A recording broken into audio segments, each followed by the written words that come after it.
Capital Farm Credit Wednesday night podcast, our weekly look at the area athletic scene, what happened last week, and what's going on this week. I'm here with my partner, Dan Youngblood, via Zoom. And tonight, Dan, it is Kevin Hearne, head boys basketball coach of Cisco, who will be joining us as our guest. Yeah, and I got to see the Cisco Lobos play their bi-district game. They beat up on Quanah to get the playoffs kicked off with a win. So it's going to be enjoyable talking to Coach Hearne off a victory. And he's done a really good job this year. He got a good team. Got a late start due to a deep playoff run in football, which is kind of a common deal for them. But they've played really well. He's got a really good senior-laden group of guards that have kind of led that team.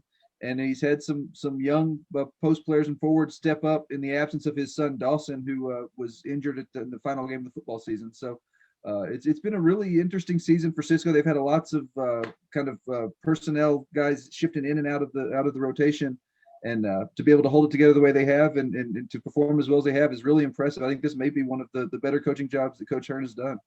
Absolutely. Before we jump into this week's show, we need to thank our primary sponsor, Capital Farm Credit, with offices all over Texas, including Stanford and Abilene. Buy your own slice of Texas with Capital Farm Credit. Together, we're better. And with that, Dan, it's time to jump into this week's show. I'll tell you what, it's nice to jump into the truck and just cover basketball again. After being cooped up in an igloo for a week, you know, how nice is it just to get out and drive around, see the sun shining again, and get into a gym and see some sports? Yeah, I think you and I were both excited about that. Both of us lost our power for some period of time and got to spend at least 25 hours in my case in a very cold house. You had it longer than that. We're not going to get any sympathy on this. No, I'm not expecting sympathy. This was a problem that everyone dealt with, but it was. I agree with you. It was fun to get out to games. It was such a crazy week where you had games being scheduled and postponed 2 and 3 and 4 times. I'm not sure I've ever experienced that as much as as long as we've been doing this.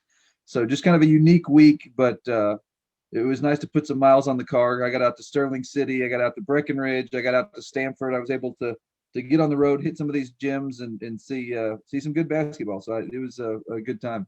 I thought I had it bad when it got down to 46 in my house.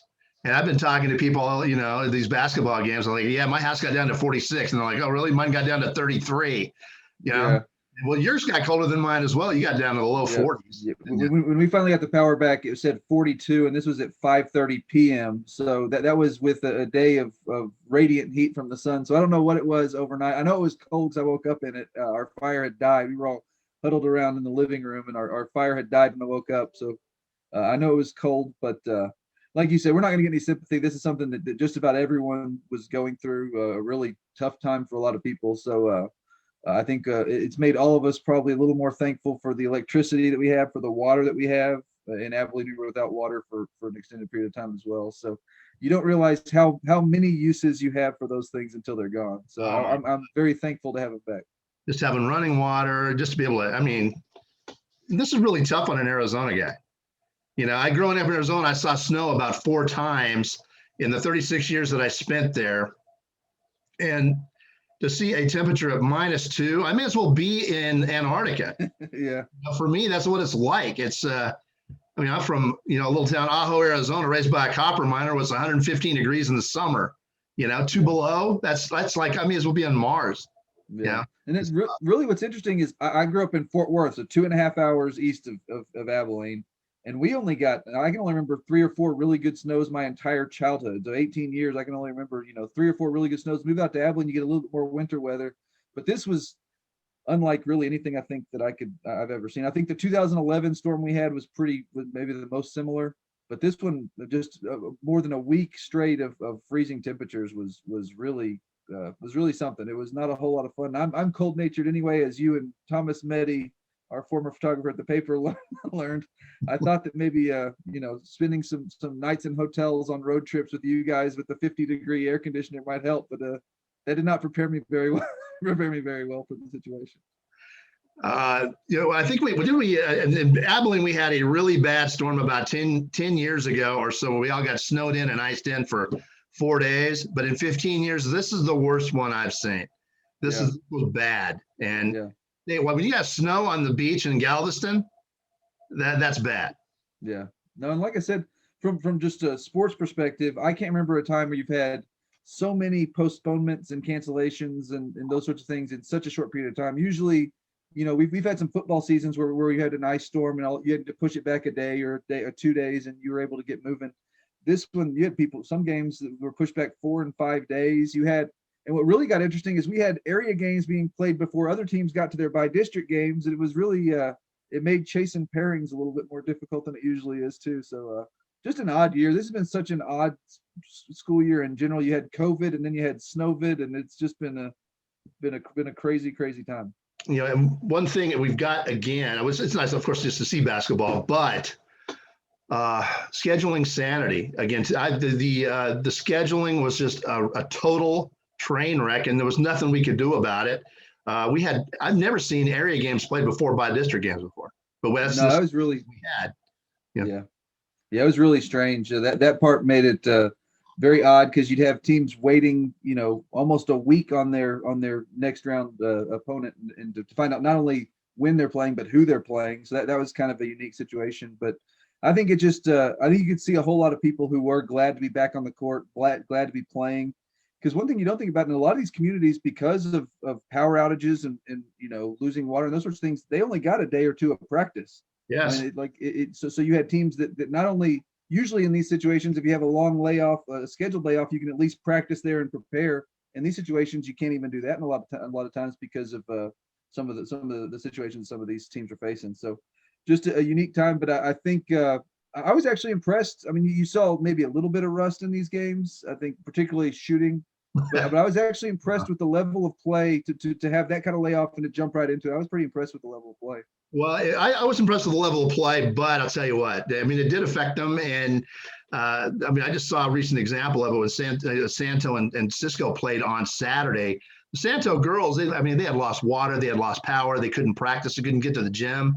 They'd gone 8 days with like one practice, and that one practice was a couple of days before their game, or 1 day before their game.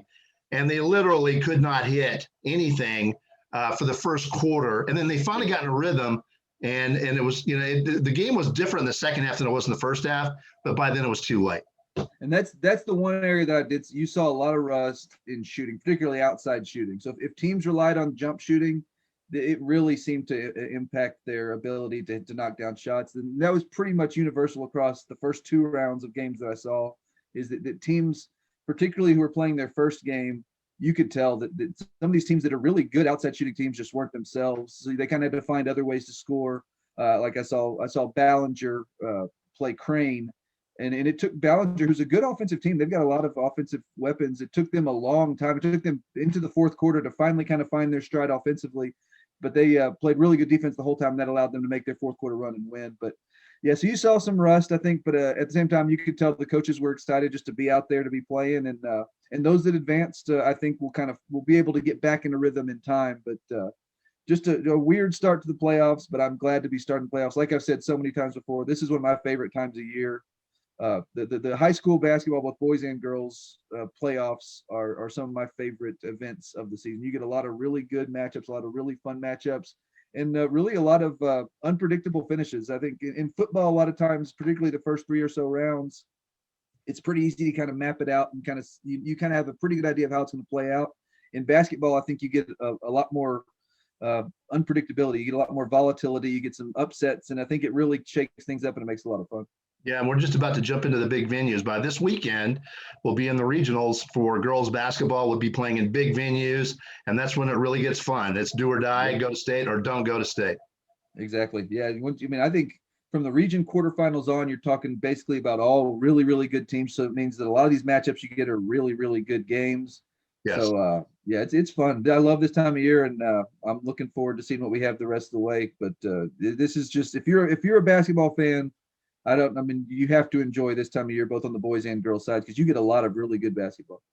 And with that, it's just about time to bring on Cisco boys basketball coach Kevin Hearne. But before we do that, we want to thank our sponsors. First and foremost, Capital Farm Credit, who brings you these Wednesday night podcasts free of charge throughout the school year.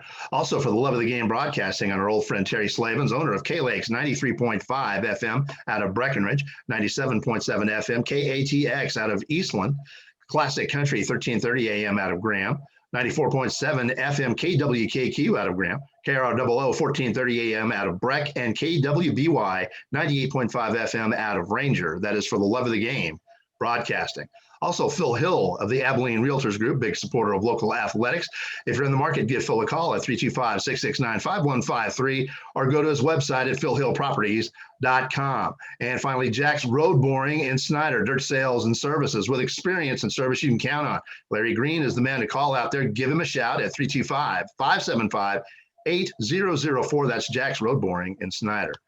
And with that, Dan, it is time to bring on the man. It is time to bring on Kevin Hearne, head boys basketball coach of Cisco. And I think both of you and I agree that he's done an outstanding job this year with all the challenges they've had. A very short non-district campaign, and then injuries, illness, trying to piece together a lineup. And they finally got that all together.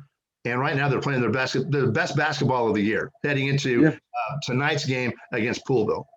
Yeah, when you're talking about some of the guys that they've played without this year, you're not talking about, bit players either. You're talking about, in the case of Dawson Hearne, coach's son, he was going to be one of their better players this year, really one of their only experienced front court players, and they lose him before the season even starts, so that forces them to kind of change some of the things they do. And fortunately for them, they do have a really good guard group like we've talked about.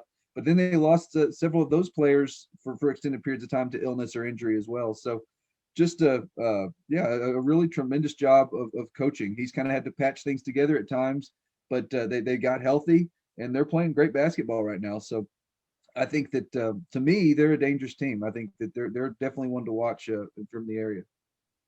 And joining us now, Cisco boys basketball coach Kevin Hearne. Coach, thank you so much for joining us. Yes, sir. Thanks for having me. Coach, right off the bat, just overall synopsis of the season and how it has gone up to this point. How are you feeling about it? Yes, sir. Very pleased with how the season's gone. It's been a weird season, of course, probably for every coach. But with the condensed number of games, no tournaments, for us that's a big deal to play tournament games so we can get a lot of games in, because we don't start basketball usually till December. So it's important for us to get as many games as possible in, and we didn't have that this year. So I'm really pleased, because we usually go through a progression where, basketball's new, football's over, and then we kind of hit a mid-season lull, and I felt we kind of hit that during district. And so we're just now coming out of that into our second peak, which is, it may be actually good for us since it's in the playoff time. But, we've had some injury, we've had some illness, and to overcome those things and to still be district champions and to be playing in the area around, I'm very happy with the team this year. And Coach, you're blessed with a lot of experience, particularly that guard group. You've got 4 good senior guards.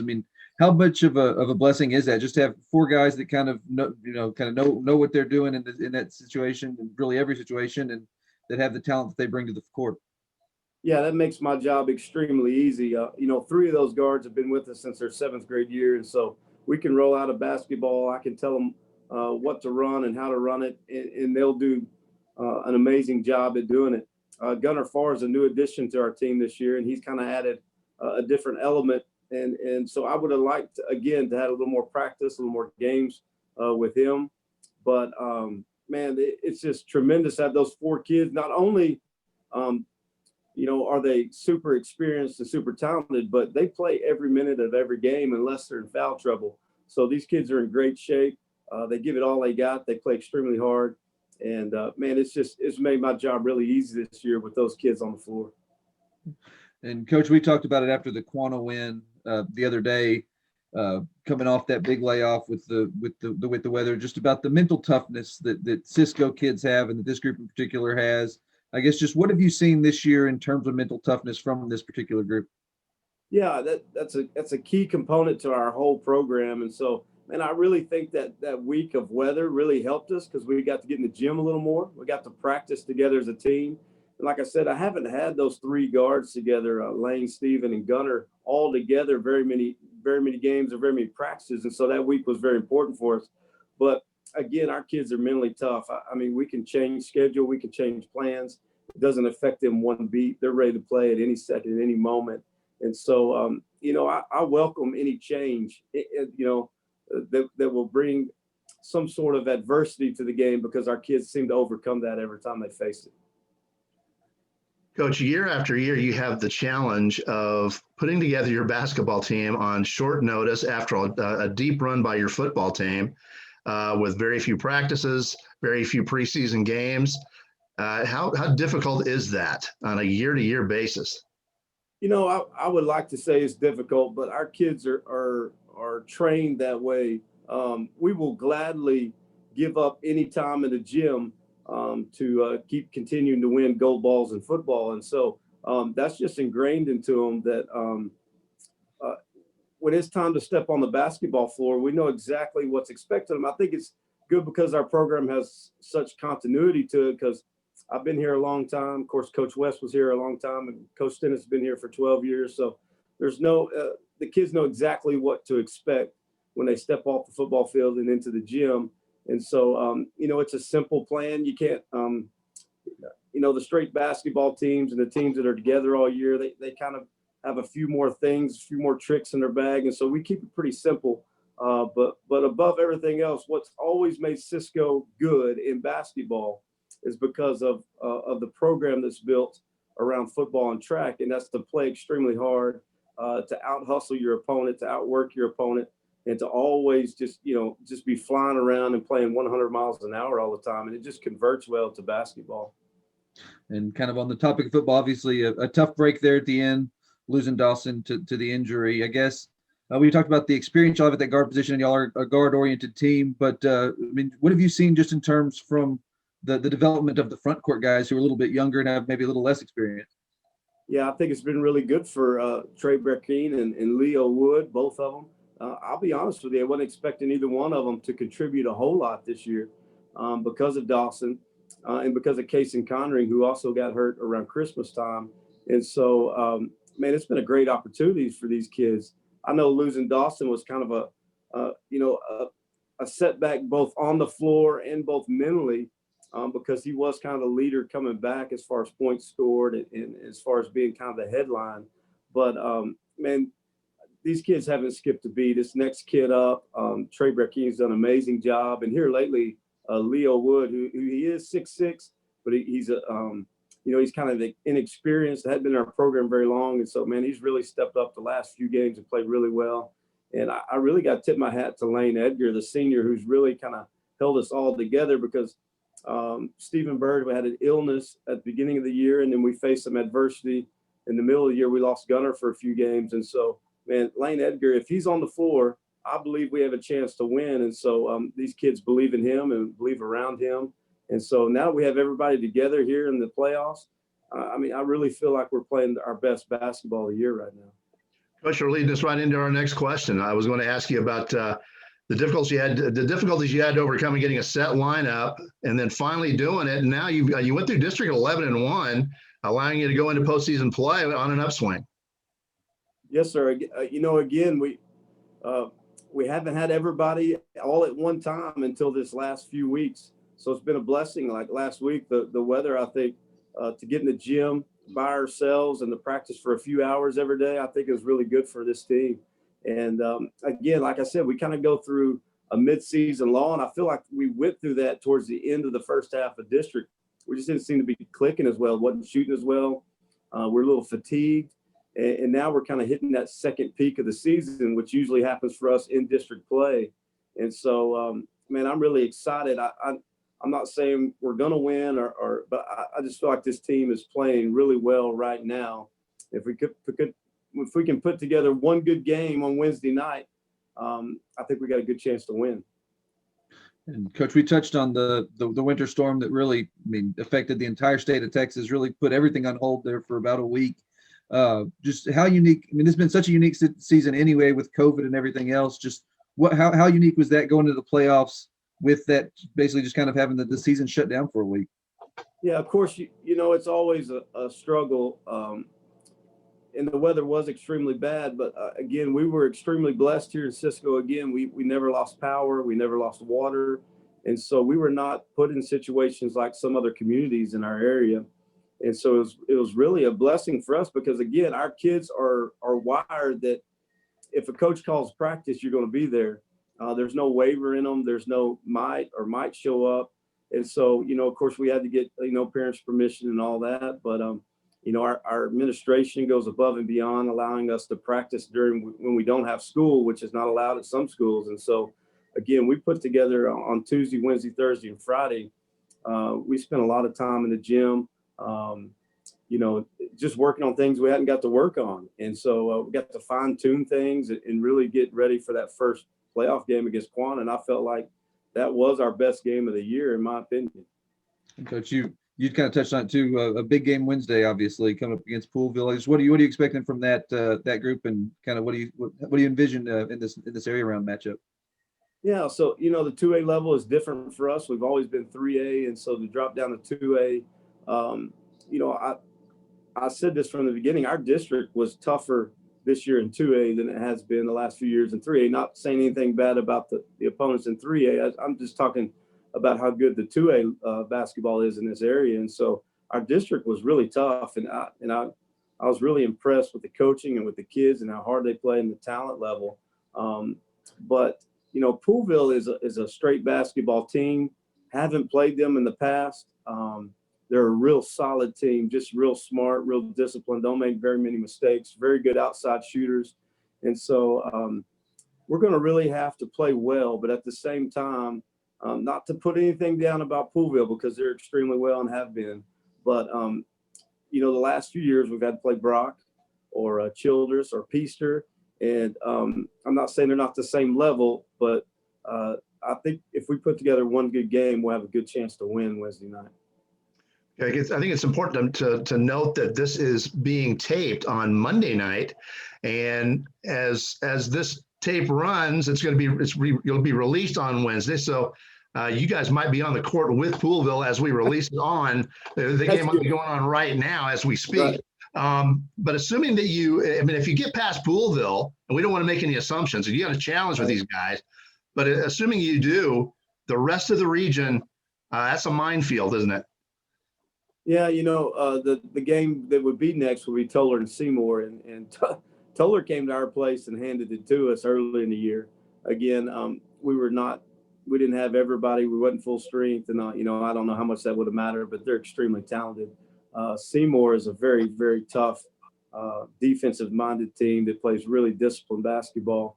But yeah, Region 2 in basketball and 2A is really tough. I said it before the season started. I'm not saying it's as tough as Region 1, 3A, but the top teams are just as good as the top teams in 3A. So, man, this region is extremely tough. But I'm really optimistic about our chances going forward. And Coach, we're shifting gears a little with this question, but we've talked to you in the past about your background. You obviously come from a coaching family. You have a dad that coached for a long time. How much of a resource and kind of, I guess, a mentor has he been to you in your coaching career? Yeah, my dad has always been the rock in my life, no matter what form or fashion it has been in, whether it be with life in general or with other career choices or with family. And so, as a basketball coach, it's funny you said that. As I'm walking out of the gym at Stanford and we just beat Quanah, he approaches me about our zone defense.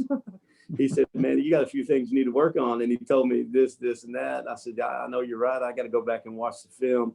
But, he's always been a very encouraging man. He's not very hard on me, which he's always patting my back and always telling me good job. And so as a coach, he kind of is a little more demanding than he was as a player from me.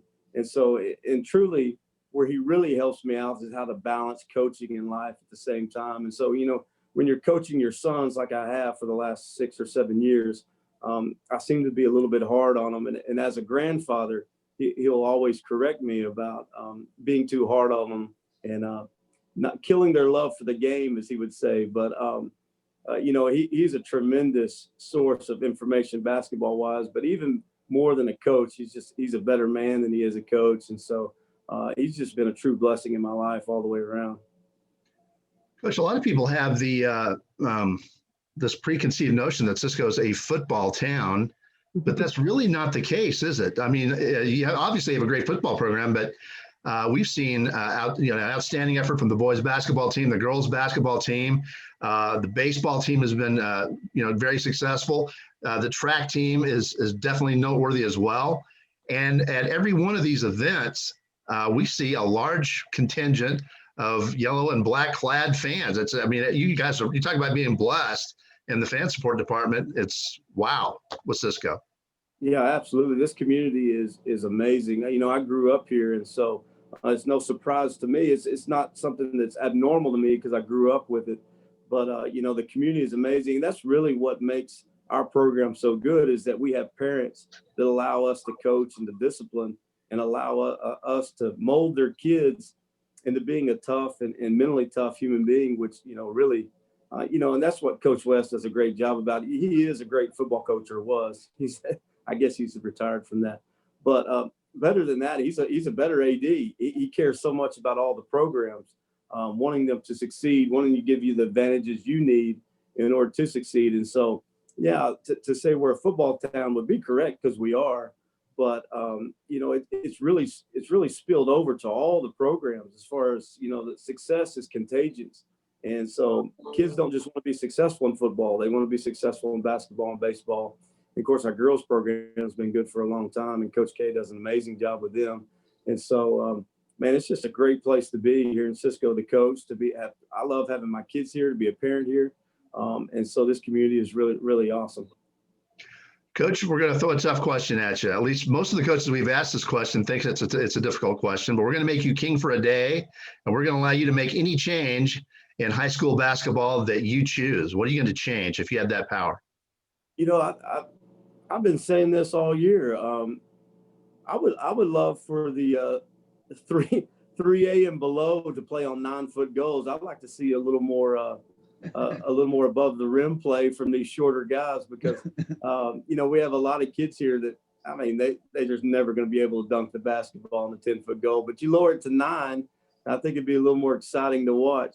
But no, I would like to see a shot clock involved, just because I like an up tempo game, and as far as a slow paced game, it's really frustrating for me as a coach.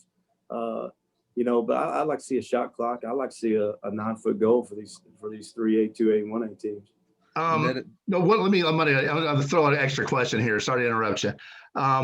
Could you, I guess in Cisco, with all the support you've got, you'd be able to find that extra guy or gal to run your shot clock. But a lot of places are saying, you know what, I don't know if we can find a guy to do that, find somebody to run the shot clock. Would that be a challenge for you guys? I don't believe that. No, I mean, we got to turn help away here. Our coaching staff is amazing. I believe it. No, I mean, we have 4 guys sitting at the door ready to keep the book or keep the clock if needed. I mean, we're usually turning help away here, so that's not a problem here to find somebody to run the shot clock now. And we actually had that question on our list about, we asked kind of all of our coaches about that, the shot clock in high school basketball. And it seems to be very divided. There are a lot of coaches like yourself whose teams really y'all don't need a shot clock. Y'all are going to get y'all shots off anyway. But I guess just when you kind of see that debate take shape, you see a lot of different, arguments made. And how would you kind of define that? It adds another element to coaching as well. You know, you got to have situations at the end of a shot clock, which, you know, if you can add more situations in which coaches have an influence on the game, I'm all for it. And so adding a shot clock to me adds another dimension to coaching. What are you going to do at the end of a shot clock, both defensively and offensively? And I think, you know, you can take advantage of things, both sides of the ball. And so I would welcome a shot clock in high school basketball. You know, as the resident old timer here, who grew up watching Dean Smith and Don Haskins run the 4 corners offense when I was a kid, you know what? It doesn't make me feel nostalgic. The 4 corners stunk. I'm all for a shot clock. That's one thing I'm not nostalgic about. Right. So yeah, you know, and we try to run off clock, you know, late in the games, and I'm hollering sometimes, like at the Quanah game, I'm hollering to, you know, run some time off the clock, even though we were getting some layup opportunities. But you know, as a coach, you know, running the 4 corners, man, it's extremely difficult once you put it out and play, and when the defense is all out trying to get you. So, you know, I kind of have a balanced, you know, whatever for the 4 corners. You know, it's hard to run too, but I just don't like watching. I like watching fast-paced basketball. Coach, thank you so much for joining us. We'll be obviously keeping an eye on you. You're probably playing right now again as we speak, and let's hope that things are going well for you, and we'll see you playing over the weekend. Yes, sir. Thank you all very much. And that was Cisco head boys basketball coach Kevin Hearne. And actually, Coach Hearne, and we talked about it a little bit, but that's a tough task. It's a tough task at Albany. It's a tough task at Cisco and all these schools that make these deep runs, for football. And by the time they get into district, often I've seen Albany and Cisco have 2 or 3 games under their belt, and then all of a sudden, boom, they're jumping in district. That's a challenge. Yeah, and this year was even more so because, like Coach said, you didn't have the tournaments necessarily. You get 3 and 4 games in at a time. So this year, you tried to get 3 games in certain weeks, but by the time they were starting their football, or by the time they were starting their basketball season, they didn't have a whole lot of days really to kind of squeeze those games into. So I think that's only added to the job that he's done this year to get this team ready on short notice to compete in a really tough district. District 10-2A was a really good district this year, and they went 11-1 through that with some guys kind of sliding in and out of the rotation, like I said before. Yeah. So it's been a really interesting season for Cisco, and I think this team, particularly with that drop down to 2A, this team has the ability to make a deep run. Those guards that they've got are really, really good. They're guys that can get to the rim and score and get inside buckets, which I think is important when you're a guard-heavy team. Is you got to be able to get points in the paint so that you're not relying totally on jump shots. And they're not. They've got some really good penetrating guards. So I like watching the Cisco team. This is we talk a lot about how college basketball is a guards game. I think the same is often true of high school basketball. When you've got really good guards who can handle the ball and take care of the basketball, I think you're in pretty good shape. And Cisco definitely has that this year. It's a really fun bunch to watch. I've been going to the state tournament a long time, and you've been down there as well.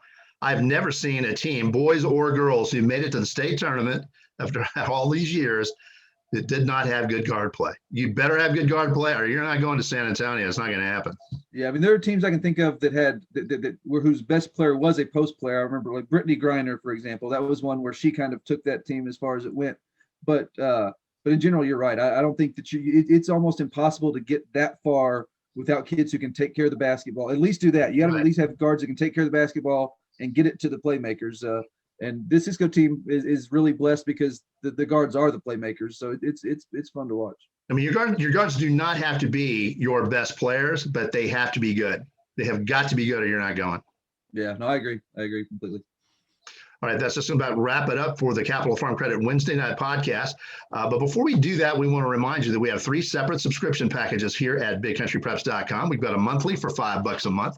We've got a semi-annual 6-month subscription where we knock that price down to $4 a month, and we have an annual, a 12-month subscription where we knock the price down to $3 a month, $36 for a full year of Big Country High School athletic coverage. And we don't play games here. We don't start you off at a ridiculously low price and then jack up the price a few weeks or a few months later. Your prices stay low and they stay the same here at Big Country Preps. And we'd also like to remind you that if you ever see a photo you like in any one of our galleries, is available for just $7. You can click on that small shopping cart icon to the bottom right, follow that prompt, and purchase as many of those as you would like. But as you scroll down the site, you'll notice that when we're out at these games, we take a whole lot of photos. It's something we enjoy doing, and it's something we're proud of here at BigCountryPreps.com.